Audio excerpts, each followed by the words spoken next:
আসসালামু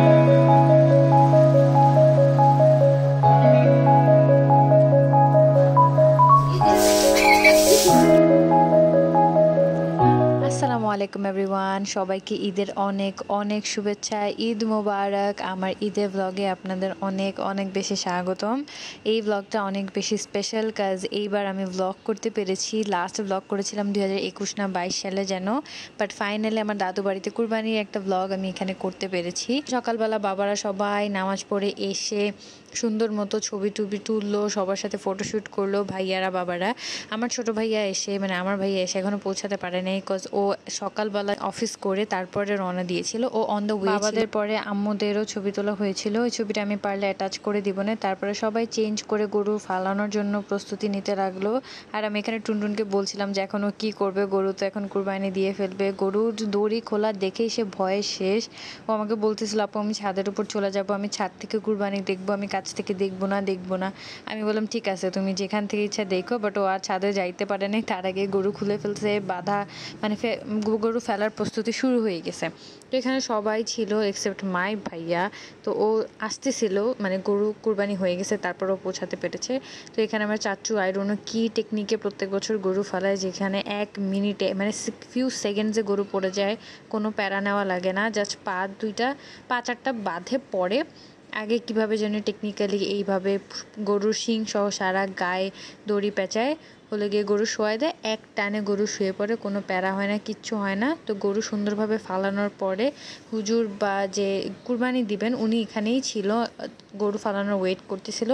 গরু ফালানোর সাথে সাথে মোস্ট প্রবাবলি পুরা এলাকায় আমাদের কুরবানিটাই সবার আগে হয়েছে। কুরবানি হওয়ার পরেই সবাই খাওয়া শুরু করে দিয়েছে, কারণ কুরবানি হওয়ার আগ পর্যন্ত যাদের নামটা আছে, যে যারা কুরবানি দিচ্ছে যে নামগুলো লেখা হয়, তারা খেতে পারে না, তাদের রোজা রাখতে হয়। তো কুরবানি হওয়ার পরপরই তারা খেতে পারে। তো এই জন্য সবাই খাওয়া দাওয়া করলো। টুনটুন এখানে বাচ্চাদেরকে বেলুন ফুলিয়ে দিচ্ছে, বাবা ঈদ উপলক্ষে ওদেরকে বেলুন এনে দিয়েছিল, যেটা নিয়ে তো বিশাল কাহিনী মারামারি লেগে গেছে। বেলুন ফাটিয়ে ফেলতেছে, কি করতেছে না করতেছে। তো ফাইনালি আমি সকালের চা পেলাম, সবাই মিলে একসাথে চা খাচ্ছিলাম, ততক্ষণে ভাইয়াও চলে আসছিল। আর চা আমি যে ওই দিন কয় দফা খেয়েছি আই হ্যাভ নো আইডিয়া, মনে হয় 2-3 দফা তো খেয়েইছি। আর ওনারা আমাদেরকে বারবারই চা দিয়েছে। এই কুরবানি ঈদই একটা টাইম যখন আমরা প্রত্যেক ঘন্টায় ঘন্টায় চা খাই, অ্যান্ড কেউ কিছু বলে না, একদম আনলিমিটেড চা পাওয়া যায়। তো যতক্ষণ গরুর চামড়া হচ্ছিল ততক্ষণ আমাদের কোনো কাজ ছিল না, গোস্ত না আসা পর্যন্ত তো আসলে আমাদের কোনো কাজ নাই, তাই আমরা বসে বসে দেখতেছিলাম। তারপরে ত্রিপল বিছানো হলো, যার উপরে যেই হোগলা বা চাটাইটা আছে সেটা বিছানো হবে। তারপরে ফাইনালি গরুর একটা রান ছুটানো হলো। এবার কাজ তুলনামূলক অনেক তাড়াতাড়ি হয়েছে। আর এখানে রান ঝুলানোর প্রসেস চলছে, যে রান না ঝুলালে তো রান থেকে গোস্ত নামানো যাবে না, এই জন্য এইবার তুলনামূলক অনেক তাড়াতাড়ি কাজ হয়েছে। 3 জায়গায় রান ঝুলানো হয়েছে। এছাড়া আগের বারগুলোতে তো একটা একটা করে রান উঠানো হতো, একটা একটা করে গোস্ত নামানো হতো, তারপরে গোস্তগুলো কাটা হতো। বাট এইবার 2-3 জায়গায় রান ঝুলিয়ে তাড়াতাড়ি গোস্ত নামিয়ে ফেলা হয়েছে। আর এবার মানুষও বেশি ছিল, এই জন্য হলে গিয়ে কাজগুলো অনেক তুলনামূলক তাড়াতাড়ি হয়ে গেছে। আপনারা যদি আমার কোনো ব্লগ দেখে না থাকেন বা আমার সম্পর্কে না জেনে থাকেন, তাহলে আমি একটু বলে দিই যে কুরবানিতে আমরা কসাই আনি না, বা কোনো বাড়ি কসাই আনা হয় নাই। আমরা সবসময় নিজেরাই কুরবানি করি বলতে গরু ফালানো থেকে শুরু করে গরুর গোস্ত ছাড়ানো, হাড্ডি কোপানো, গরুর গোস্ত কাটা, ডিস্ট্রিবিউশন সব কিছু আমরা নিজেরাই করি। আমরা কখনো কোনো কসাই আনাই না। অনেকেই কসাই আনায়, বাট আমাদের ফ্যামিলিতে রিচুয়াল হলে গিয়ে সবাই একসাথে বসে, মেয়েরা বসে গোস্ত কাটবে, মেয়ে ছেলে আলাদা নেই, আসলে সবাই বসে একসাথে গোস্ত কাটে। সাইডে বাবারা থাকে, আমরা গল্প করি, আমরা মজা করি, আমরা একে অপরের সাথে বলে ওই যে কি বলে টুকটাক মশকরা করি। এসব গল্প করতে করতে আসলে আমাদের সময় পার হয়ে যায়, কাজও শেষ হয়ে যায় তাড়াতাড়ি। আমাদের কাজ করতে কোনো কষ্টই হয় না। ওই দিন ওয়েদারও এত সুন্দর ছিল, মেঘলা মেঘলা ছিল, কিন্তু বৃষ্টি ছিল না, তার জন্য কাজ করতে একদমই কষ্ট হয় নাই। কোনো এক বছর কথা উঠেছিল কষাই আনার, সেদু চাচ্চু একদম স্ট্রেট ফরওয়ার্ড বারণ করে দিয়েছে যে না, কোনো ধরনের কষাই আসবে না। কারণ আমার ভাতিজিরা এত আনন্দ করে, এত মজা করে ফ্যামিলির সাথে সবাই একসাথে বসে যেই কাজগুলো করে, এটাই ওদের ঈদের আনন্দ, এটাই আমাদের জন্য আমাদের কুরবানি ঈদের আনন্দ। আর টুনটুন এখানে দেখাচ্ছিল, বাই দ্য ওয়ে ভিডিওগুলো কিন্তু টুনটুন করছে, আমার ছোট কাজিন। ও মাত্র বোধহয় 12 বছর বয়স। ওকে বলেছিলাম যে তোর কাছে আমার ফোন, তুই আমার ব্লগের জন্য যা যা ইচ্ছা ক্লিপ নিস। তো মাঝখান দিয়ে দেখালো যে খিচুড়ি বসানো হয়ে গেছে, এই যে এখানে খিচুড়ি রান্না হচ্ছে, তারপরে গোস্ত কাটা হলে গোস্ত মেপে আমরা হলে গিয়ে গোস্ত বসাই দিব। আর এখানে দেখাচ্ছে যে 2 ধরনের সেমাই ছিল ওই দিন চটপটি ছিল, চা ছিল, কোল্ড ড্রিঙ্ক ছিল, আরও অনেক কিছু ছিল। তো যেটা বলতেছিলাম যে আমাদের ফ্যামিলিতে আমরা যে আনন্দটা কুরবানিতে করি, আই ডোন্ট থিঙ্ক সো যে অন্য কোথাও এই আনন্দটা হয়। হয়তো আমরা খুব সুন্দরভাবে রেডি হয়ে বসে থাকি না বা ওই ছবি আপলোড দিতে পারি না ওইভাবে, বাট আমাদের না জিরো রিগ্রেট যে আমরা ঈদে কোনো জামা নেই না, আমাদের কোনো সমস্যা নাই। আমরা ঈদে রেডি হয়ে ঘুরতে যাই না, আমার তাতেও কোনো সমস্যা নাই, কারণ আমরা যে আনন্দটা করি ওইটা আসলে কিছুর সাথে তুলনা করা যায় না। তারপরে ভাইয়া আমাকে গোস্ত ধুয়ে আনতে দিল, কজ গোস্ততে একটুখানি ময়লা ছিল, আমি ধুয়ে আনলাম। পরে আমাদের সেকেন্ড রাউন্ড অফ চা আসলো। আর এখানে আমি বলতেছিলাম যে তারা বুদ্ধিমতির মতো আমাদের অল্প অল্প করে চা দিচ্ছিল, যেন আমরা বারবার চাইলে বারবারই দিতে পারে, কিন্তু পরিমাণে যেন অল্পই খায়, কারণ অতিরিক্ত চা তো শরীরের জন্য ভালো না। শুধুমাত্র আমরা এটা খাই যেন আমরা এনার্জেটিক থাকি, আমরা বেশি বেশি করে কাজ করতে পারি, এর জন্য আমরা বারে বারে চা খাই সবাই মিলে। আমরা এখানে কী নিয়ে জানি হাসাহাসি করতেছিলাম। তো এই যে আনন্দগুলো, সেগুলোই আমার কাছে সব কিছু। আমার রোজার ঈদটা আমি ঢাকায় কাটাই, তখন আবার আমার গ্রামে যেতে মন চায় না, মানে দাদু বাড়িতে, তখন আবার ওখানে করার কিছু নাই। কিন্তু কুরবানি ঈদে যাই হয়ে যাক না কেন, আমি নারায়ণগঞ্জে যাবই মাস্ট। আমি সবাইকে বলে রাখি কুরবানি ঈদে আমাকে কেউ খুঁজে পাবে না। তো এখানে যে দেখতে পাচ্ছেন যে আমরা সবাই মিলে বসে গোস্ত কাটতেছি, অ্যান্ড এত কিছু খেয়েছি আমি ওই দিন বলার বাইরে। এত ধরনের, মানে আমি খাওয়ার উপরেই ছিলাম একদম, কাঁচা গোস্ত বাদে বাকি সব খেয়েছি এখানে। তারপর আমরা পানিও খেয়েছি, এটাও দেখেন যে একটা গ্লাসে পানি এসেছে, এটা আমরা সবাই মিলে খেয়েছি। আর এখানে যারা এই গোস্ত কাটার কাজ করে না, যেমন আমার আম্মু হলে সবাইকে খাবার সার্ভ করে। এই যেখানে দেখতে পাচ্ছেন যে আবার চটপটি চলে আসছে, অনেক ধরনের সেমাই খেয়েছি, সেমাই খেতে খেতে আর ভালো লাগছিল না, পরে এই ঝাল টক চটপটি আসলো, এটাও অনেক মজা হয়েছিল। প্রত্যেক বছর প্রত্যেকটা খাবার এত বেশি মজা হয়, আর আমরা একদম কাজের উপরে আর খাওয়ার উপরে থাকি, কাজ আর খাওয়া ছাড়া কোনো কথা হবে না এরকম। তো সবাইকে পরে চটপটি সার্ভ করা হলো, আমরা সবাই একসাথে চটপটি খেলাম। এই যে দেখতে পাচ্ছেন ওইটা সেজু চাচ্চু।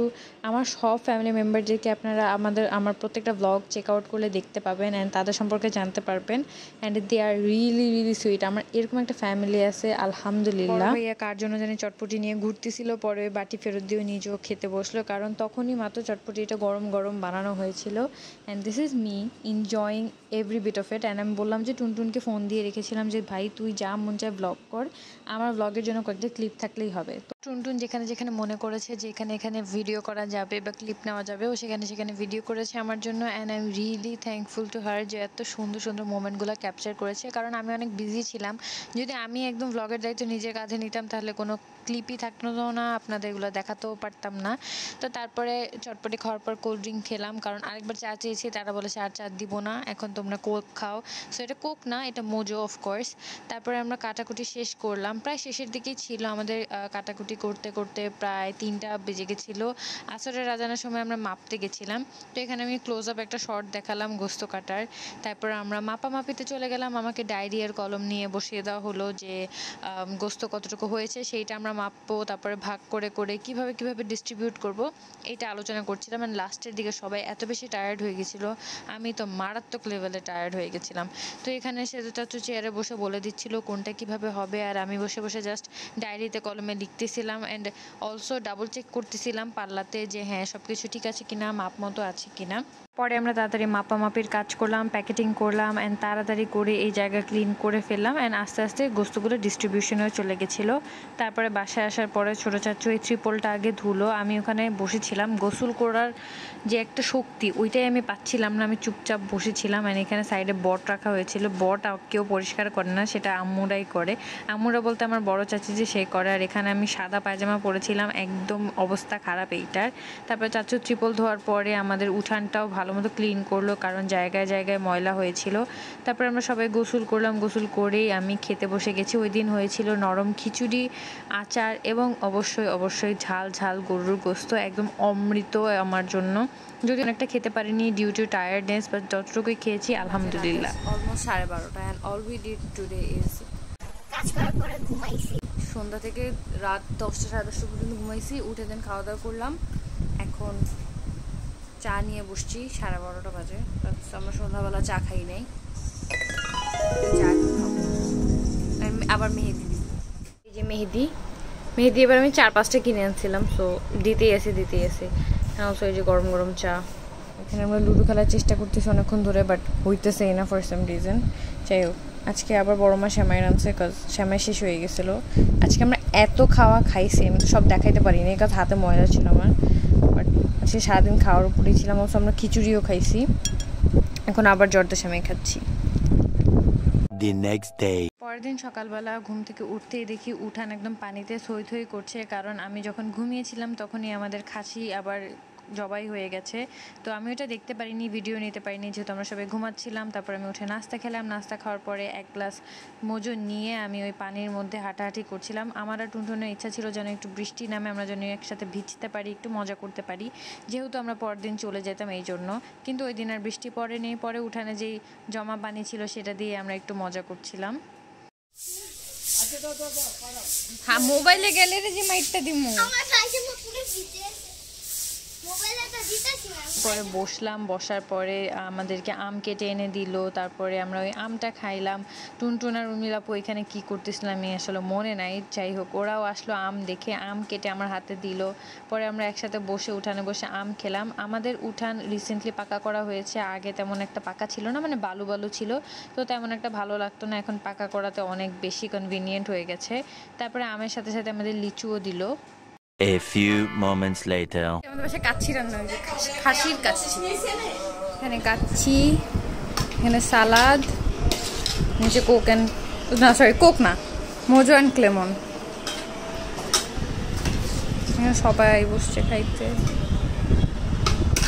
আমরা খেয়ে রিভিউ দিব কাচ্চির। না আছে এই যে আছে আমার কাছে। না না এতগুলো আলু দিয়ে কি করব, মানে এটা নরম হয়েছে এই জন্য।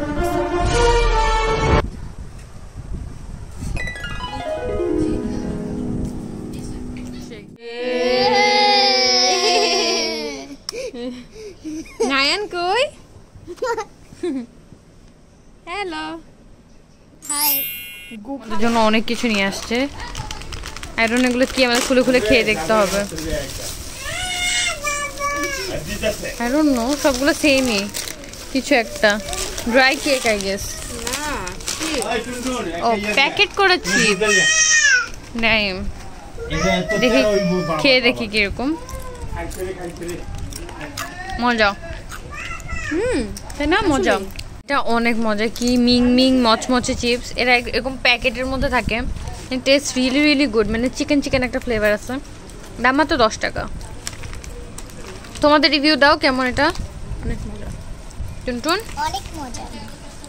You have HSC coming up, সব জায়গায় বই খাতা নিয়ে ঘুরতে হয়। ওইখানে আমার ভাই বোনরা চিল্লাইতেছে, এখানে আমি বসে পড়তেছি। Nothing to do. আমার 2 ঘন্টা হইলো পড়ে আম্মুকে সান্ত্বনা দিতে হবে যে আমি পড়তেছি, মেসের মধ্যে পড়তেছি, কাজ আমাকে এনিহাও 2 ঘন্টা পড়াশোনা করতেই হবে।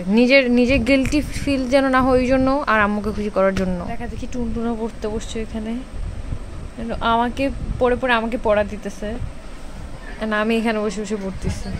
তো এখানে হলে বিভিন্ন ধরনের পিঠা নিয়ে আসছে। এটা হলে গিয়ে নকশি পিঠা, গুড়ে ভিজানো। এটা হলে পাতা পিঠা, মানে ওই যে ফ্রাই করে, যেটা সবগুলোই ফ্রাই করে। আর এটা হলে গিয়ে সিরিঞ্জ পিঠা, টিপ পিঠা, ঝুরা পিঠা, যেই পিঠাই হোক। তো 3 রকমের পিঠা আর কি মেনলি এখানে। এখানে খেয়ে একজন বলো, টেস্ট করো। দিতে যাচ্ছি, মানে নট আমি, আমার হাতে মেহেদি দিবে। চলো চলো চলো। একদম অন্ধকার, আমি এমনি চশমা নিয়ে আসি, আমি কিচ্ছু দেখতে পাইতেছি না। কালকে সকালবেলা আমরা চলে যাবো, এর জন্য আধার রাতে আমি যাচ্ছি মেহেদি দিতে, বিকজ ও মেহেদি দেওয়ার মানুষ নাকি পায় না। সো দ্যাটস চিন্তা করলাম যে ছক করছে যখন মেহেদি দিয়ে আসি, এই জন্য চাচি আম্মুর বাসায় যাচ্ছি। বিকজ চাচি আম্মুর পাশের বাসায় যারা থাকে, পাশের রুমে, ওই মেয়েটা মেহেদি দিতে চাইছে। So let's go. তারপর আমি যেটা বললাম যে চাচি আমাদের পাশের রুমে যারা থাকে, ওই আন্টির যে মেয়ে, ও মেহেদি দেওয়ার অনেক শখ, কিন্তু মেহেদি দেওয়ার কাউকে পায় না। তো পরে আমি চিন্তা করলাম আমি যেহেতু আছি, আমি গিয়ে ওকে মেহেদি দিয়ে আসি। আর ও মেহেদিটা এত এত পছন্দ করেছে। ওর আর আন্টির রিয়াকশন শুনে আর দেখেই আমার মনে শান্তি যে হ্যাঁ ঠিক আছে, আমি যতটুকুই সুন্দর করে মেহেদি দিতে পারি না কেন, ওইটা সার্থক যে একজনকে আমি খুশি করতে পেরেছি। আর পার্সোনালি আমার মেহেদি দিতে অনেক ভালো লাগে। It's a therapy for me. একদম স্লো আস্তে আস্তে করে আমি মেহেদি দিই। তারপর আমি যেভাবে পারি যতটুকু পারি এভাবে সুন্দর করে মেহেদি দিয়ে আসছি ওকে। অ্যান্ড সবচেয়ে বড় কথা ওর অনেক বেশি পছন্দ হয়েছে আর আমারও পছন্দ হয়েছে। মেহেদি দেওয়া শেষ, এখন ওকে বাসায় যেতেছে। এখন প্রায় বাজে কয়টা বাজে 12:07 বেজে গেছে। এখন আমরা মেহেদি দিয়ে বাসায় যাচ্ছি, এখনো কিছু খাইও নাই, ভাত তো খাওয়া দূরের কথা। এখন বাসায় আসছি, এখন হলে গিয়ে ভাত খাবো গিয়ে বাসায় গিয়ে। মেহেদি দিতে দিতে প্রায় 12টার উপরে বেজে গেছিলো, কেউ আমাদের জন্য খায় নাই, বসেছিল। পরে আমরা গেলাম, তারপরে আমরা আবার রাতে কাচ্চি খাইলাম। The next day. আমরা আজকে ফাইনালি চলে যাচ্ছি, চাচি আম্মুর সাথে দেখা করতে যাচ্ছি ও বাসায়, বিদায় নিতে যাচ্ছি। আমি একদম রেডি, আম্মু রেডি, রিক্সার জন্য ওয়েট করতেছি আমরা। আজকে বাসায় চলে যাবো, এই কয়দিন অনেক মজা করলাম, অনেক গল্প করলাম, প্রত্যেক রাতে মেহেদি দিলাম। এখন হলে গিয়ে বাসে যাওয়ার টাইম, তাই না নায়ান? আপু কই যাই? ওখানে চলো। 1 hour later. বৃষ্টিতে ভিজে ভিজে বাসায় যাওয়া লাগছে, আমার চুল ভিজে গেছে, আমার ড্রেস ভিজে গেছে, বাইরে অনেক বৃষ্টি। আমরা বের হওয়ার পরে এমন মুষলধারে বৃষ্টি নেমেছে, আমরা আসলে আবহাওয়ার যে বিভিন্ন রূপ বদল সেটা ওই দিন দেখতে পেয়েছিলাম। কজ দেখা যায় এক জায়গায় বৃষ্টি হচ্ছে, তার থেকে একটু এগিয়ে গেলাম, ওখানে একদমই বৃষ্টি নেই, রোদ উঠেছে। আবার আরেক জায়গায় একটু সামনে গিয়ে দেখি মুষলধারে বৃষ্টি, এভাবেই চলতে থাকলো। তো সর্বপ্রথম আমরা বরপা বাস স্ট্যান্ড থেকে স্টাফ কোয়ার্টার পর্যন্ত সিএনজি নিলাম, সেখান থেকে আবার আমরা ঢাকার উদ্দেশ্যে সিএনজি নিয়েছি। প্রত্যেকবার গেলে আমাদের এভাবেই আসতে হয়, বাসে আসা যায় একদম ডাইরেক্ট, বাট আমার আম্মু বাসে উঠতে পারে না, কমফোর্টেবল ফিল করে না, তাই আমিও আর জোরজার করিনি, আমরা সিএনজি করেই আসলাম। আর আমাদের কাছে যেহেতু ব্যাগ ছিল তাই আর বাসে উঠতে মন চাচ্ছিল না। তো এভাবে বৃষ্টিতে ভিজতে ভিজতে মানে একদম আমি ভিজে গেছিলাম। আম্মুর দিকে তেমন একটা বৃষ্টি ছিল না, কিন্তু আমার দিকে একদম বৃষ্টিতে ভরা ছিল। তো যাই হোক, I hope you like this video. Thank you very much for watching my today's video. I really hope that you enjoyed it. If you did, then make sure to hit the like button and also comment down below what you want to see next. কারণ আমি কিন্তু আপনাদের request অনুযায়ী videos বানাচ্ছি regularly and I'm regular on my channel, so make sure to subscribe and also turn on the notification bell so every time I post you get a notification. Stay safe, stay healthy, বেশি বেশি করে পানি খাবেন, and I'll see you very very soon. Bye.